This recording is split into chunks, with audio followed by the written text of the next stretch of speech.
गाधे पाधे आसी ठाकुर पूजा कला समय आसी 7:30 होती ये फूल रखी आम मंदिर को लेकिन जीव माँ का मंदिर देखो ये ठाकुर पूजा होती पुआ आमर ये मोबाइल धरी बस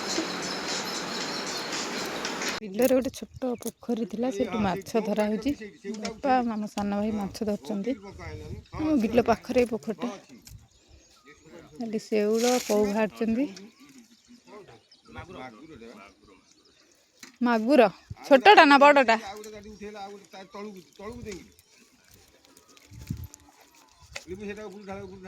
बड़ पोखरटा थिला ये खोला हो खाल हो छोट हो हाथ दौड़ छाड़ देखिला हाथ दौड़ नहीं छाड़िला से डाहाण हाथ दौड़ छाड़िला से मागुर मागुर बाल्टी बुरी आण ए रही ए जगह उठा तळु को दे बाल्टी उठेबो निया बाल्टी हां निया येडू पुरी मारे हां नहीं बाल्टी आडे दियो एपोर्ट साइड तम बोर्ड से रही गेला गुडुलु आई गुडुलु आ खाइबा हम बड़ दीदी पुआ आछि देखुछि माछ धरा खाउनी गुडुलु अनैलु मारी हला अनैलु देखला रेडी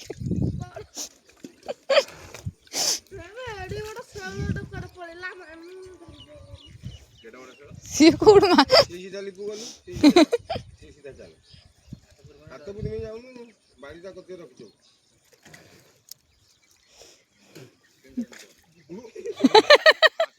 सी माछ धरियो ना माछ ताकू धरियो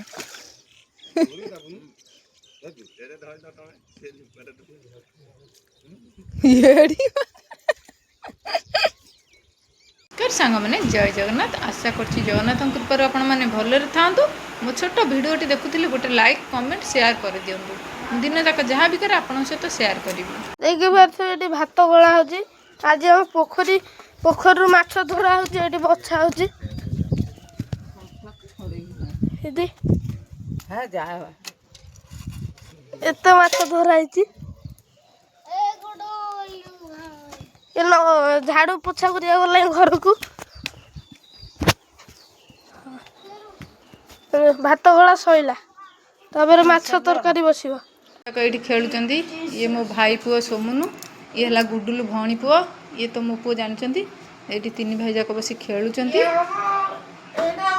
देखंतु की खेला होची सोमुनु गुडुलु सुडुलु बाइक बिक्री होची अच्छा हाउ खेला खेला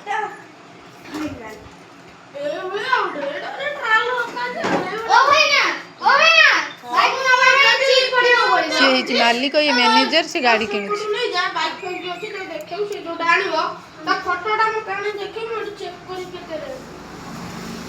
भाई की बाइक बिकु जा स्प्लेंडर अछि पल्सर अछि ड्यूक अछि निंजा स्टार अछि सब अछि अच्छा केते रेट बुलेट बुलेट केते रेट बुलेट 20 लाख हां इन्फिनिटी पूरा गला फटा एटा जब बसे देकी देखन आगे शेउल माछटा भाजी दी तापर को माछ ये रहिलानी भजा हबो काहाको पोखरी माछ भल लागे को शेउल के कमेंट करी जणैबे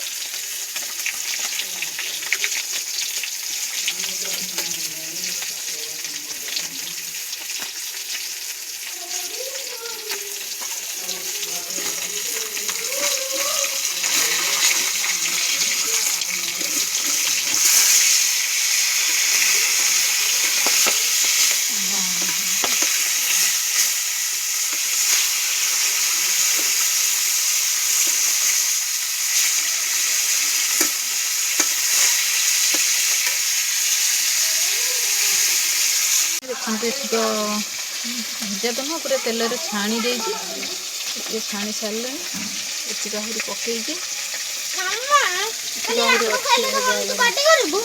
आंब खानी कड़ीटे खाइल भल लगे मीठा लगला ना बेसी घटा खाऊल मामा खट्टा देती मीठा देती माछ भजा खाइब माछ भजा खाइब तरकारी खाइबनी এটা দেশি ମାଛଟା ଭିଟାମିନ୍। ମାଛଟା କିନ୍ତୁ ଭାଜିବାକୁ ମୋତେ ଭଲ ଲାଗେନି, କେଉଁ ମାଛ ଖାଲି ବଙ୍କା ହେଇଯାଏ, ସେଥିପାଇଁ ମୋତେ ଜମା ଭଲ ଲାଗେନି ଭାଜିବାକୁ।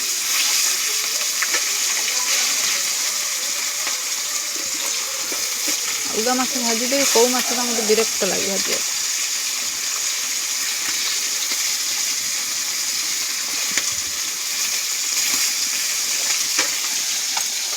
ସାଙ୍ଗମାନେ ଦେଖନ୍ତୁ, ଆମର ଏଇଠି ମାଛ ଭଜା ସରିଯାଇଛି।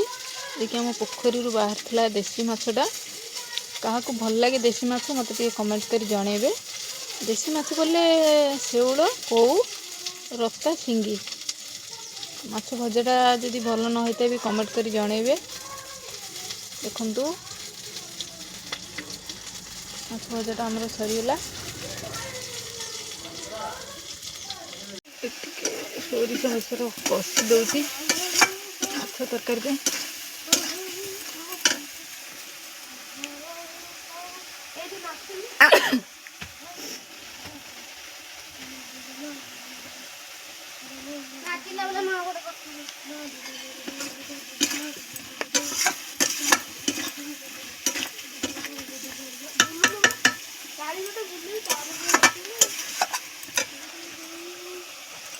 କିନ୍ତୁ ଆମର ଏଇଠି ମାଛ ତରକାରୀଟା ହେଇଗଲା।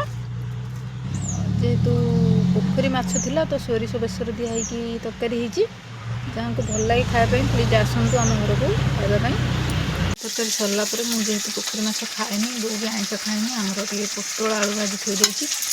ପୋଟଳ ଆଳୁ ଟିକେ କଷା କରିବି ଛେଚା ମସଲା ଦେଇକିରି।